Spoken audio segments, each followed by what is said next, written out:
देख सकते हैं हमारे जितने हमारे दर्शक लोग दिख रहे हैं सब हमारे नए नए जो है कि ये विदेश में लोग आ करके कमाई करने के लिए आए हुए हैं।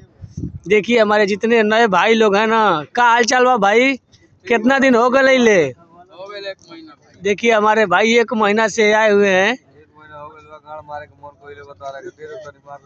देखो ये हमारे भाई साहब, इनको गांव की याद आ रही है, गांव जाना चाहते हैं। हाँ,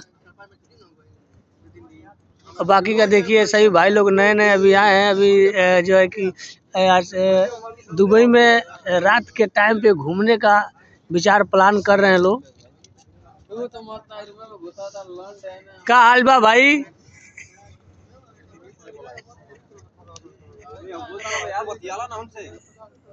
देखिए हमारे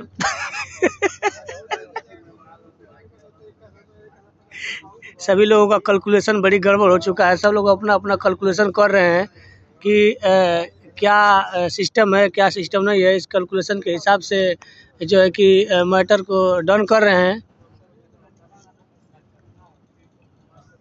अपना अपना खाने पीने का जो है कि हिसाब लोग बना रहे हैं। इतना दिन हो गया है, किसी को 1 महीना, किसी को 15 दिन, किसी को 17 दिन हो गया है भाई इधर आए हुए। और सभी लोग भाई हमारा जो है कि बड़ा खुशहाल हैं, बहुत खुश हैं। एक दूसरे से अपना अपना हिसाब कर रहे हैं कि इंडिया में कौन कितना खर्चा किया, कितना बचाया, और वही हिसाब यहाँ पे चल रहा है।